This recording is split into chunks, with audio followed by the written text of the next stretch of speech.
نہیں یار، اب ایسی بات بھی نہیں ہے. ہاں، گئے تو تھے تحفظ قرآن کے نام پر مدلل گفتگو کرنے اور ملعون پر لعن طعن کرنے، شیعیت کا اظہار کرنے تھوڑی گئے تھے. اب یہ الگ بات ہے کہ تقریر سن کر لگتا یہی ہے. اب اسے جگہ کا اثر کہہ لو، سامنے بیٹھے مجمع کا اثر کہہ لو، اسٹیج پر موجود اس خاص فرقے اور مکتب فکر کے قائدین اور عمائدین کا اثر کہہ لو کہ باقی ساری باتیں پس پشت ہو گئیں، باقی سارے پہلو مغلوب ہو گئے اور صرف دو پہلو غالب ہو گئے، ایک اہل بیت کے فضائل کا، دوسرا منافق ناصبیوں کا جو مولانا کے حساب سے اہل بیت کے فضائل کے قائل نہیں ہیں اور حضرت معاویہ رضی اللہ تعالیٰ عنہ کی بیجا طرفداری کرتے ہیں اور ان کو ناحق برحق قرار دیتے ہیں مولانا کے حساب سے. اس لیے قرآن کا تذکرہ پیچھے رہ گیا اور باقی اور باتیں پیچھے رہ گئیں. اور اس میں ایک خاص بات اور یہ جوڑ دی گئی کہ حضرت علی رضی اللہ تعالیٰ عنہ کا مقام ذرا الگ ہے، جو سرے سے مختلف ہے. حضرات شیخین اور حضرت عثمان غنی رضی اللہ تعالیٰ عنہ، حضرات عشرہ مبشرہ اور باقی سب کہ یہ سب اپنی جگہ، لیکن حضرت علی رضی اللہ تعالیٰ عنہ کا مقام وہ الگ تھلگ ہے بالکل. اور دلیل میں غدیر خم پر پیش آنے والا وہ واقعہ ہے جس کا خلفیہ اور پس منظر تو ذکر نہیں کیا مولانا نے، لیکن اس کے نتیجے میں آپ علیہ الصلاۃ والسلام نے جو تاریخی منقبت اور فضیلت حضرت علی رضی اللہ تعالیٰ عنہ کی بیان فرمائی، اس کا تذکرہ کرنا یاد رہا. تو کسی بھی بات کو اگر اس کے مالہ و ما علیہ سے کاٹ کر کے ذکر کریں تو پھر بات کچھ سے کچھ ہو جاتی ہے. جبکہ کوئی بھی پوچھنے والا پوچھ سکتا ہے کہ اچانک آپ علیہ الصلاۃ والسلام کو صرف حضرت علی رضی اللہ تعالیٰ عنہ کو لے کر کے غدیر خم پر اس طرح کی فضیلت اور منقبت بیان کرنے کی ضرورت کیوں پڑی؟ یہ ایک سوال ہے، خود میرا اپنا سوال ہے. اب اس کا جواب جب آپ کتب حدیث میں ڈھونڈیے تو پتہ چلتا ہے کہ معاملہ کچھ اور تھا، جس کی تفصیل کتب حدیث میں موجود ہے اور کوئی بھی دیکھ سکتا ہے، پڑھ سکتا ہے. تو جو بدگمانی یمن کے سفر کے حوالے سے بعض صحابہ کے دلوں میں آئی تھی حضرت علی رضی اللہ تعالیٰ عنہ کو لے کر، اور انہوں نے آپ کا رویہ تھوڑا خشک اور تھوڑا ترش اور تھوڑا بیزاری بھرا محسوس کیا تھا، اس کی شکایت آ کر کے آپ صلی اللہ علیہ وسلم سے کی. تو اپنے اصحاب کو اس بدگمانی سے بچانے کے لیے اس موقع پر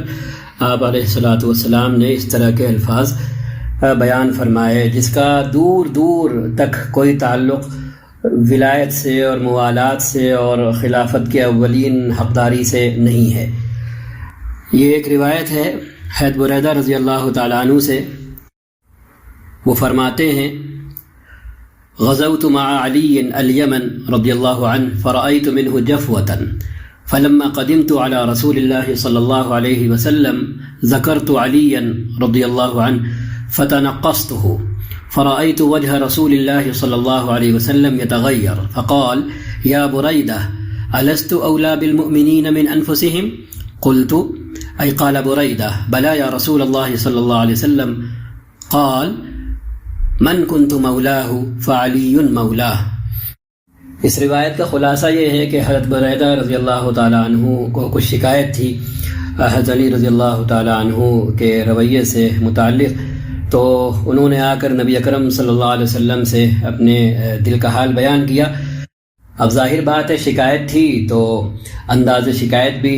تھوڑا سا الگ ہی رہا ہوگا، جو حضرت علی رضی اللہ تعالیٰ عنہ کی فضیلت اور منقبت کے شایع نشان نہیں تھا. تو حضرت بریدہ رضی اللہ عنہ نے آپ صلی اللہ علیہ وسلم کے چہرے کا رنگ بدلتے دیکھا، اور اس کے بعد اللہ کے رسول صلی اللہ علیہ وسلم نے حضرت بریدہ سے سوال کیا کہ الست اولی بالمؤمنین من انفسہم، کیا میں اہل ایمان کے لیے خود ان کی اپنی ذات پر مقدم نہیں ہوں؟ تو حضرت بریدہ نے رضی اللہ تعالیٰ عنہ جواب میں فرمایا کیوں نہیں اللہ کے رسول، آپ کی ذات ہم سب کی اپنی ذاتوں پر مقدم ہے۔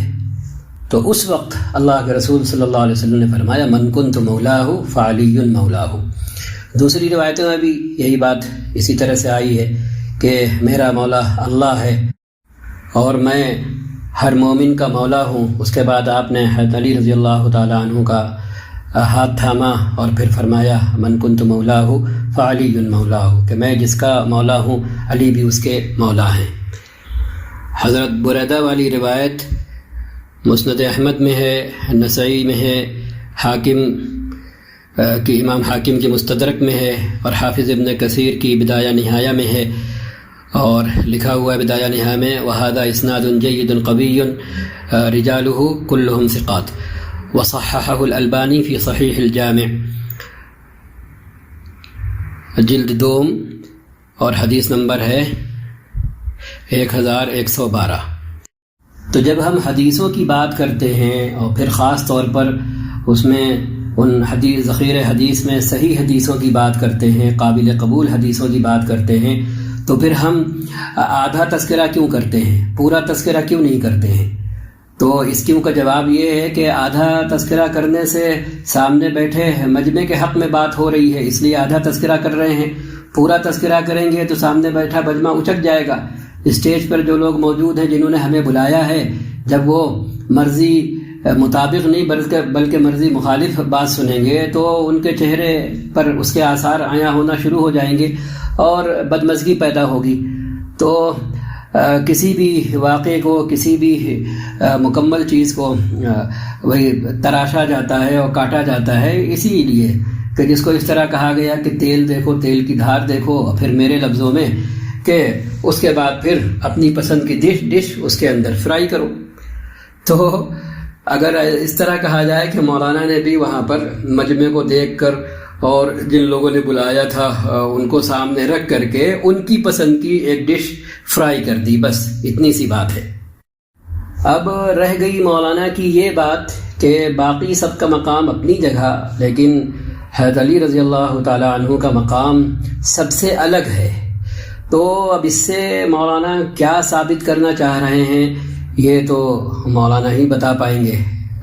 ہم کو یا کسی کو جان بوجھ کر بدگمانی کرنے کا حق نہیں ہے، لیکن اگر مولانا کے اس جملے پر جرح کی جائے اور جس طرح انہوں نے حدیث موالات پر اصرار کیا اور اس کے بالمقابل جس طرح انہوں نے منافقین اور ناصبین کا تذکرہ کیا بے محل، تو حدیث موالات پر اصرار اور حضرت علی رضی اللہ تعالیٰ عنہ کے الگ تھلگ مقام پر اصرار سے زیادہ جو بات سمجھی جا سکتی ہے اور کہی جا سکتی ہے حسن ظن کے تقاضے کی بنیاد پر، وہ یہ ہے کہ مولانا محترم نے سامنے موجود حاضرین اور اسٹیج پر موجود قائدین کی فکر کی، ان کے مذہب کی اور ان کے مسلک کی رعایت کی اور بس۔ لیکن یہ بات بڑی عجیب مولانا نے فرمائی کہ حدیث موالات متفق علیہ مسئلہ ہے بین السنت و شیعہ، تو پتہ نہیں بھائی کہ سند کی حد تک تو متفق علیہ ہے کہ اس میں کوئی شک نہیں ہے کہ حدیث صحیح ہے، تواتر کی حد تک پہنچی ہوئی ہے، لیکن اس سے جو مطلب اہل شیعہ نکالتے ہیں وہ بالکل مختلف ہے۔ وہ اسی حدیث سے حضرت علی رضی اللہ تعالیٰ عنہ کی اولیت ثابت کرتے ہیں من حیث الخلیفہ، کہ وہ ولایت مسلمین میں پہلے نمبر پہ تھے اور ان کا حق تھا خلیفہ بننے کا کہ جو ان سے چھینا گیا۔ ظاہر بات ہے تو اہل سنت تو اس کی تردید کرتے ہیں، سرے سے تردید کرتے ہیں۔ اب مولانا نے اس کو بھی باقی ان مسائل سے جوڑ دیا کہ حضرت فاطمہ رضی اللہ تعالیٰ عنہ خواتین جنت کی سردار ہیں، حضرات حسنین نوجوانان جنت کے سردار ہیں۔ ان دو متفق علیہ مسئلوں سے اس تیسرے مسئلے کو جوڑ کر کے انہوں نے اسی کے ساتھ اسی میں لپیٹ دیا۔ اب اسے کیا کہیں گے بھائی؟ اسے مداہنت کہیں گے یا کتمان کہیں گے، کیا کہیں گے؟ یہ تو مولانا ہی بتائیں گے۔ پھر ایک اور بات جو سمجھنے کی ہے، لفظ مولا ولی کے معنی میں پہلی مرتبہ تو آپ صلی اللہ علیہ وسلم کی زبان مبارک سے استعمال نہیں ہوا تھا غدیر خم کے مقام پر. اس سے پہلے قرآن کریم اس لفظ کو استعمال کر چکا، انما ولیکم اللہ ورسولہ والذین آمنوا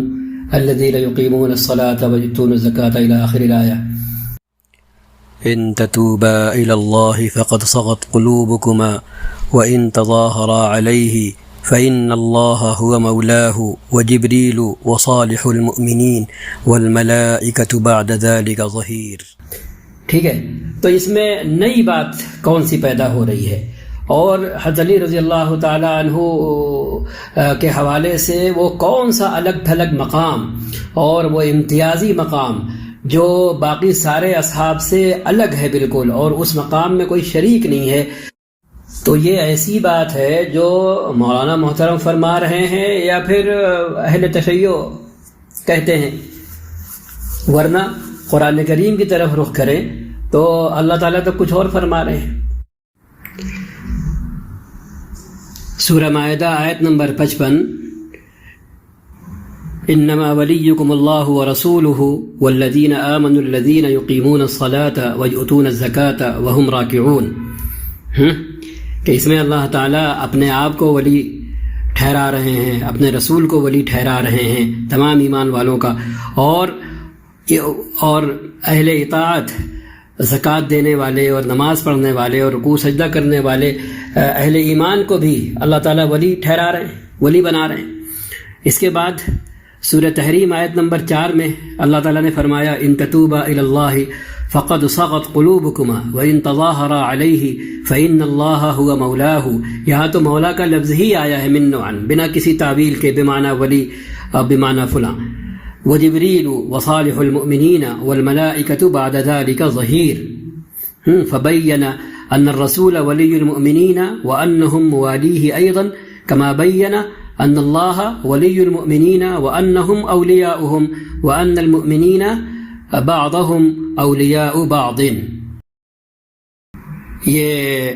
تشریح امام ابن تیمیہ رحمۃ اللہ علیہ کی ہے، جو پورا اقتباس اس طرح ہے: وَلَيْسَ فِي الْكَلَامِ مَا يَدُلُّ دَلَالَةً بَيِّنَةً عَلَى أَنَّ الْمُرَادَ بِهِ الْخِلَافَةَ وَذَلِكَ أَنَّ الْمَوْلَى كَالْوَلِيِّ وَاللَّهُ تَعَالَى قَالَ إِنَّمَا وَلِيُّكُمُ اللَّهُ وَرَسُولُهُ إِلَى آخِرِ مَا ذَكَرْتُ.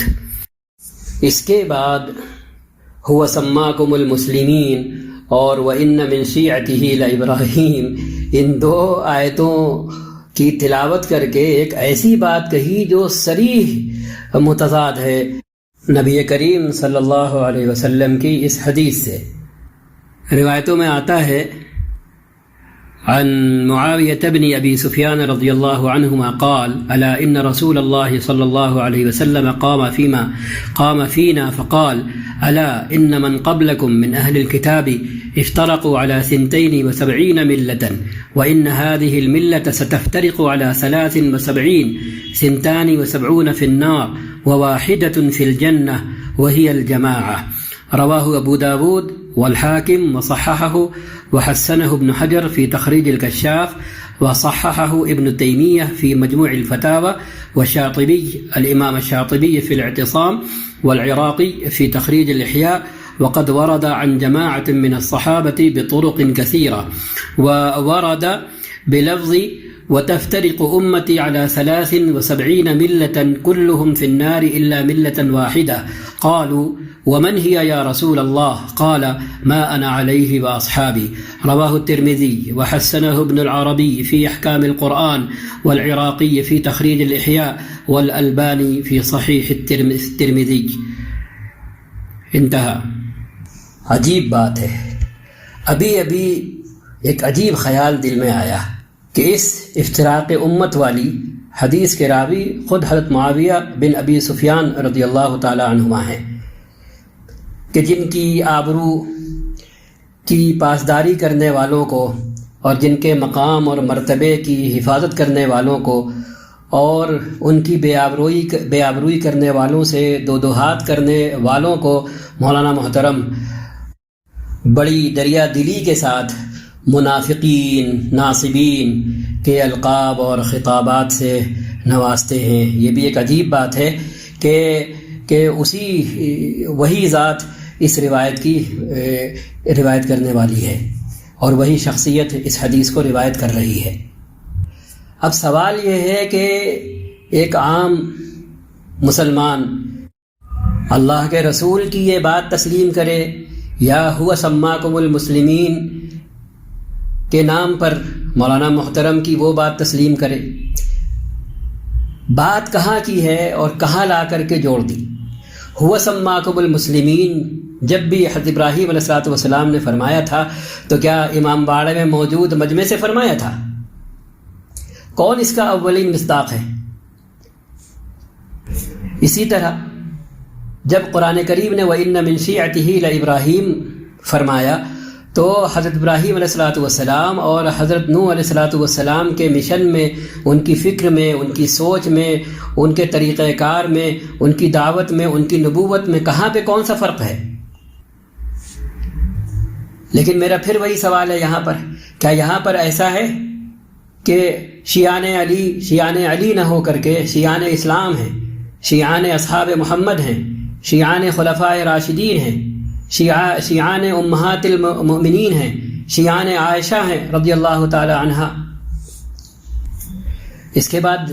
ایک اور بات ذہن میں آ رہی ہے، اللہ تعالیٰ نے فرمایا قُلْ يَا أَهْلَ الْكِتَابِ تَعَالَوْا إِلَىٰ كَلِمَةٍ سَوَاءٍ بَيْنَنَا وَبَيْنَكُمْ أَلَّا نَعْبُدَ إِلَّا اللَّهَ وَلَا نُشْرِكَ بِهِ شَيْئًا وَلَا يَتَّخِذَ بَعْضُنَا بَعْضًا أَرْبَابًا مِّن دُونِ اللَّهِ فَإِن تَوَلَّوْا فَقُولُوا اشْهَدُوا بِأَنَّا مُسْلِمُونَ۔ اے نبی آپ فرما دیجئے کہ اے اہل کتاب کہ اس کلمہ سوا پر، اس مشترک بات پر تو اکٹھا ہو جاؤ جو ہمارے اور تمہارے درمیان مشترک ہے، تم بھی اسے تسلیم کرتے ہو، ہم بھی اسے تسلیم کرتے ہیں، اور وہ کیا ہے کہ ہم سب مل کر ایک اکیلے اللہ کی عبادت کریں گے، اس کے ساتھ کسی بھی انسانی غیر انسانی ہستی کو اور چیز کو کسی بھی حیثیت سے، کسی بھی روپ میں، کسی بھی تعویل سے شریک نہیں کریں گے،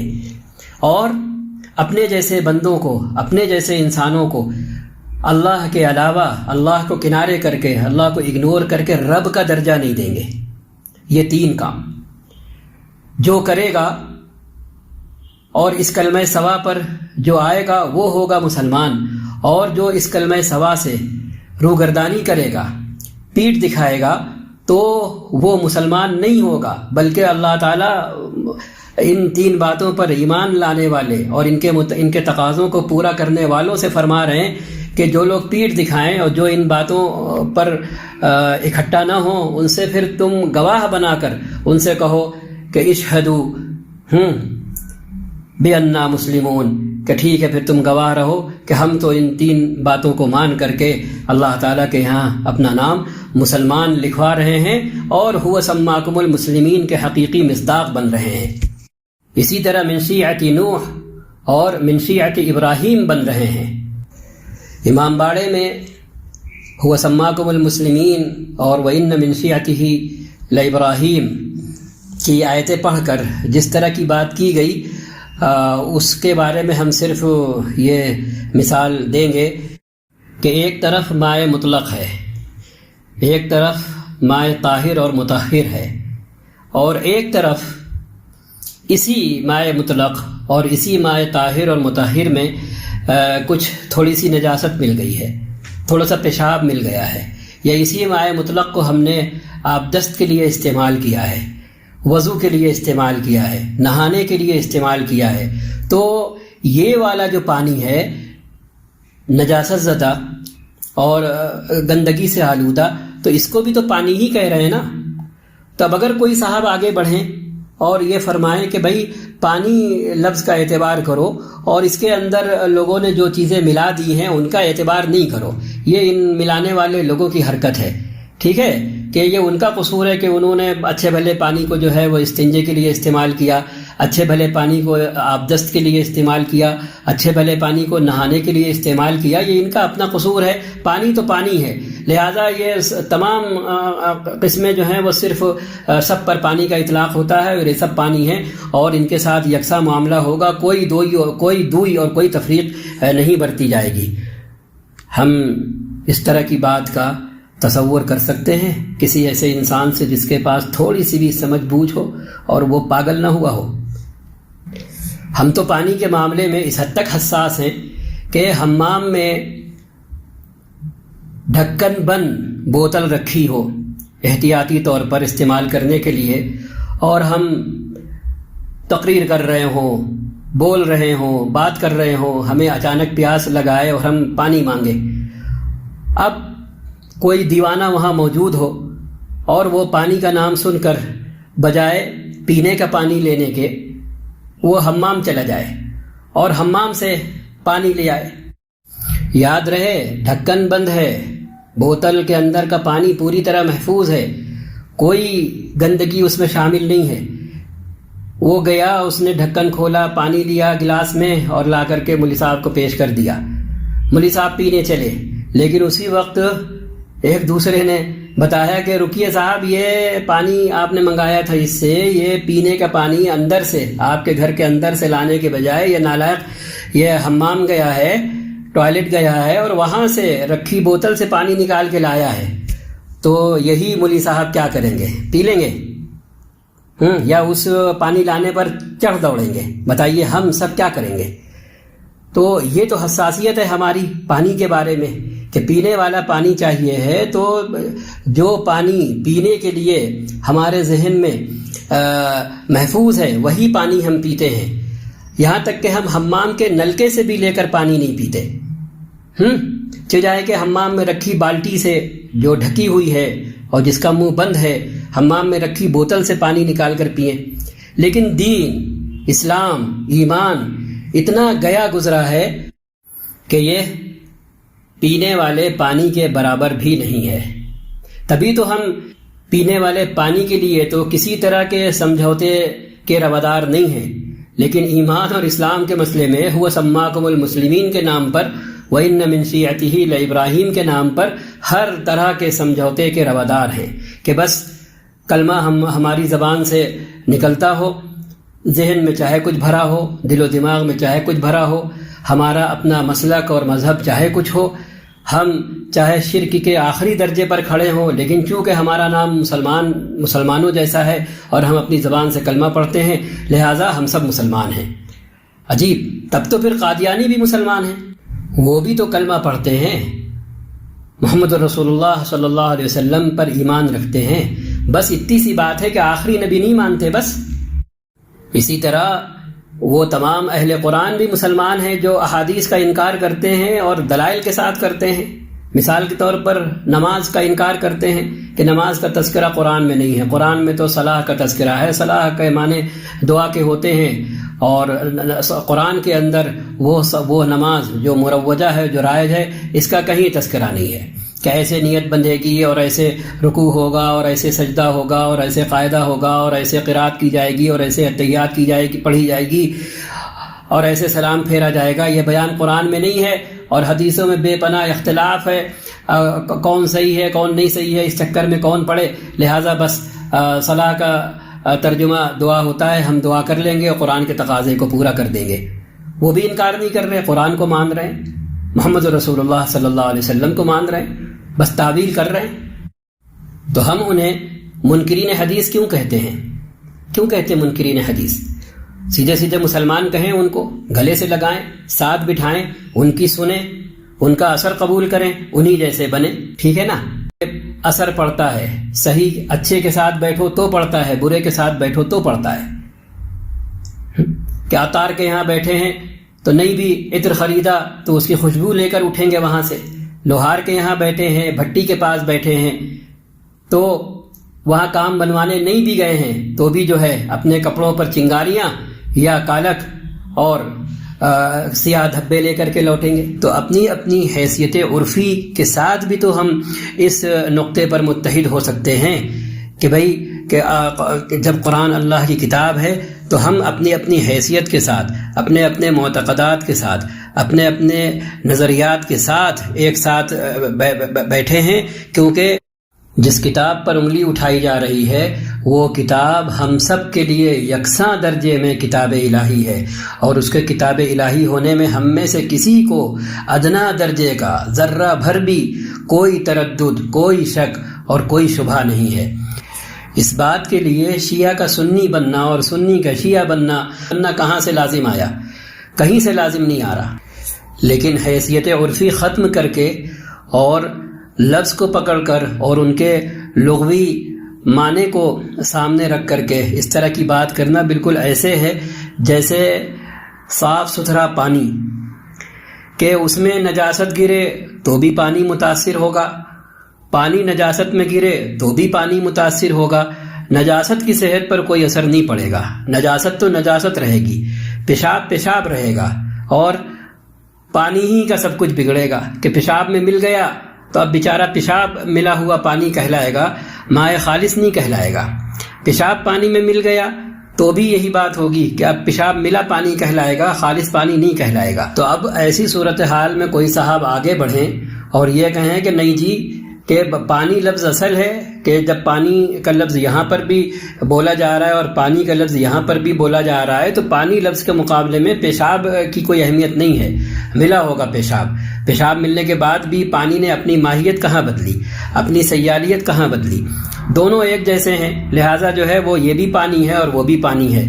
تو آگے بڑھ کر کے پھر ایسے آدمی سے کہا جائے گا کہ بسم اللہ کریں، پھر بسم اللہ کریں کہ مائع صافی کنارے رکھیں اور اپنے ہی قول کے بقول پیشاب ملے پانی سے جو ہے روزہ افطار کریں اپنا۔ تو میرے لفظوں میں اسلام نہ ہوا، ایمان نہ ہوا، لکھنؤ شہر کی گومتی ندی ہو گئی ہے نا، یا بنارس کی وہی گنگا ندی ہو گئی کہ جس میں سارے شہر کا کچرا آ کر کے مل رہا ہے، سارے شہر کے گندے نالے آ کر کے مل رہے ہیں۔ اس لیے بات جب متفق علیہ معاملات کی ہو اور چیزوں کی ہو تو اس وقت اپنی حیثیت عرفی ختم کرنے کا تو کوئی سوال ہی پیدا نہیں ہوتا ہے۔ ہم اپنی حیثیت عرفی کے ساتھ اکٹھا ہو سکتے ہیں اور جمع ہو سکتے ہیں اس متفق علیہ بات کے سلسلے میں، اس متفق علیہ معاملے کے لیے کہ جو ہم سب کے درمیان تمام تر اختلاف کے باوجود متفق علیہ ہے اور ہم سب کا اس پر یکساں ایمان ہے۔ اس لیے ضرورت پڑنے پر متفق علیہ چیزوں پر ضرور ساتھ ہوں، ضرور اس کے لیے جد و جہد ہو، لیکن ان چیزوں کا سودا کر کے نہیں جو ہماری شناخت ہیں اور جو اس دنیا میں اللہ کے دین اور اس کے رسول کی تعلیمات کی بقا کا ذریعہ ہیں اور اس حدیث نبوی کا مصداق ہیں، لا تزال طائفة من امتی ظاہرین علی الحق حتی تقوم الساعہ۔ ایسے ہی تھوڑی کہہ دیا گیا وما اکثر الناس ولو حرصت بمؤمنین وان کثیرا من الناس لفاسقون ثم لآتینہم من بین ایدیہم ومن خلفہم وعن ایمانہم وعن شمائلہم ولا تجد اکثرہم شاکرین۔ یہ تو اللہ تعالیٰ خود حضرت شیطان کی جد و جہد کو اور محنت کو خود جو ہے قرآن کے اندر نقل کر رہے ہیں۔ اس لیے کوئی بھی بات سامنے آئے اور کتنا بڑا شخص ہو وہ بات کہنے والا، تو اگر تم پڑھ رہے ہو اور براہ راست کتاب اور سنت کا علم حاصل کر رہے ہو تو کہنے والے کی زبان کو اور کہنے والے کی حیثیت کو نہیں دیکھنا ہے، بلکہ اس کی بات کو دیکھنا ہے اور اسے کسنا ہے اللہ اور اس کے رسول کے کلام اور رسول اکرم صلی اللہ علیہ وسلم کے اولین شاگرد اصحاب رسول صلی اللہ علیہ وسلم کے عمل کی کسوٹی میں۔ اور بحیثیت طالبان علوم نبوت ہم بڑا ہو تو چھوٹا ہو تو مشہور ہو تو گمنام ہو تو چاہے کوئی ہو، جب وہ کتاب و سنت کے نام پر کوئی ایسی بات کرے گا جو کتاب و سنت سے ٹکراتی ہوگی اور اس سے میل نہیں کھاتی ہوگی، تو ہم ہو تم ہو کوئی ہو جس کو بھی نسبت ہے اللہ اس کے رسول کے کلام سے اور رسول اکرم صلی اللہ علیہ وسلم کے اولین شاگرد آپ کے اصحاب سے، تو اس کا کام ہوگا کہ قائل کے قول کو اس کسوٹی کی طرف جو ہے وہ پلٹائے اور اس کسوٹی پر کسے، صحیح اترے اچھی بات، اور اسی کسوٹی میں وہ مر کھپ جائے، ٹوٹ پھوٹ جائے تو اور اچھی بات۔ بس اس معیار کو سامنے رکھنا چاہیے، اس چیز کو ذہن میں رکھنا چاہیے، تو یہ پاس ہوگی تو اس بار بار پوچھنے کی ضرورت نہیں پڑے گی۔ بس ٹھیک ہے، پھر اتنی بات میرے خیال سے کافی ہے۔ السلام علیکم ورحمۃ اللہ وبرکاتہ۔